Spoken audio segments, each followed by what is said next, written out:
I am Joel LaCave, and I'm also pleased to welcome you to the San Dieguito River Park. And as Assemblymember Warner mentioned, that I am the chair of the San Diego River Park Joint Powers Authority. But I want to call out the individuals, not only our Executive Director, Shauna Anderson, but the staff and all the park rangers, as well as the Citizens Advisory Committee. The office staff is what keeps the show running and shepherds all the projects that we do across this area. The park rangers provide the expertise, the oversight, the recreational opportunities that makes this so important. But I also want to recognize that we stand on the shoulders of those folks that had the vision to set aside this river valley and knew what it could become someday, and allow the development on either side of the valley, but really create something special for us. And I appreciate everybody who's taken up the mantle and actually do the projects to convert it from the tomato fields into this extraordinary habitat and wetlands.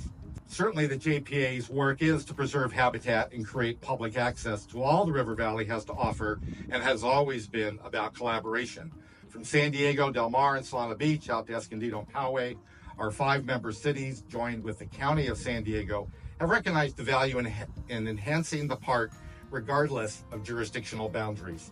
This mindset has allowed the River Park JPA to promote education, build trails, acquire open space, and preserve and enhance an ecological asset to our natural environment.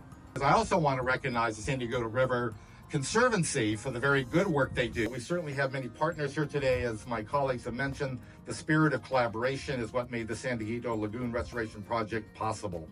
SANDAG, Caltrans, our state legislators, our neighboring cities, the River Park JPA, the Conservancy, and local companies such as Marathon Construction, you've all played an important role in bringing this area back to life.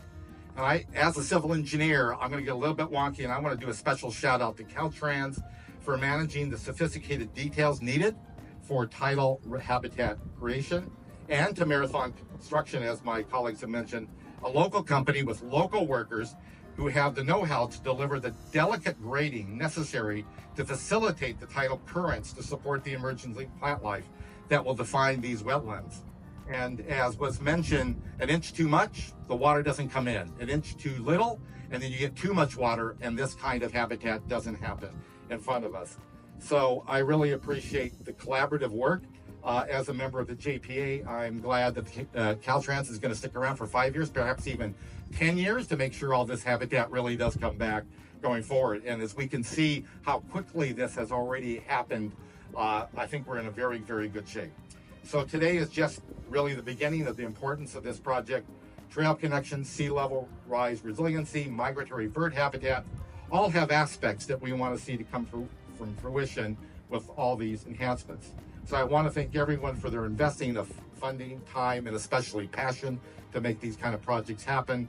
And this, again, is only possible because of the collaborative effort and the benefits that we'll see for generations to come.